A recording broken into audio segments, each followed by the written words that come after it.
do we wait for? What do we wait for in life? Doon tayo magsimula. I think yun dapat ang pag-isipan natin. Isipin natin muna kung ano ba talagang iniintay natin sa buhay natin. Somebody said earlier, trabaho. Am I going to accept this one, or am I going to somehow not keep this and move to another thing, and there's another offer? Shall I accept that, or shall I go to another one, and so on and so forth, yung mga pinag-sabi ninyo earlier. But more into that, well, I think yun ang pinaka-basis natin ngayong araw, no? In this particular, the book of Psalms, is what are we really waiting for in life? But take note that whatever we do now on earth shouldn't be so much grand, shouldn't be so much of a extravagant. If we can make it more simple, make it simple so that we can, when we turn to God, we won't have a hard time turning to God. Minsan kasi pag meron tayong sobrang laking pangarap or sobrang laki na hinihingi, at for some apparent reason hindi mo nakuha, and for that reason nadismaya ka, and for that reason you turn to God. And then when you turn to God, ang sinisi mo bigla ay si God. Kasi hindi mo nakuha. So if we make things a bit simpler, kung ano man yung mga gusto natin sa buhay natin, o kung ano man yung iniintay natin, then we can ask God for an advice. What can I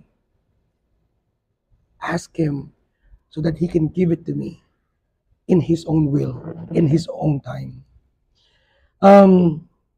And in this part of the psalm, this is actually somehow, it should and supposed to make us turn to God and to find comfort in Him. And by that, of course, all about faith. Faith that knowing that the real happiness comes from that spiritual connection with God and yourself. And I like the idea. I like what was said earlier, what was shared earlier about going to the adoration, and that's how you can find Jesus. And last night we posted in our Facebook pages, because it was the vigil, or today is the feast day of Saint Pope John Paul II, and it is said, one of the quote of Saint Pope John Paul II, he said, "It is Jesus that you seek when you dream of happiness. He is waiting for you when nothing else you find satisfies you." I'll say it again. It is Jesus that you seek when you dream of happiness. He is waiting for you when nothing else you find satisfies you. So that's what Saint Pope John Paul have said. And today is his feast day, and today also is that's also LPYM's designated saint. So again, when you are trying to chase something, whether if it's so big, or I think much better na make it small, so hindi ka nahihirapan, when you're chasing that stuff, it's a reminder for all of us that everything that we have here is temporary.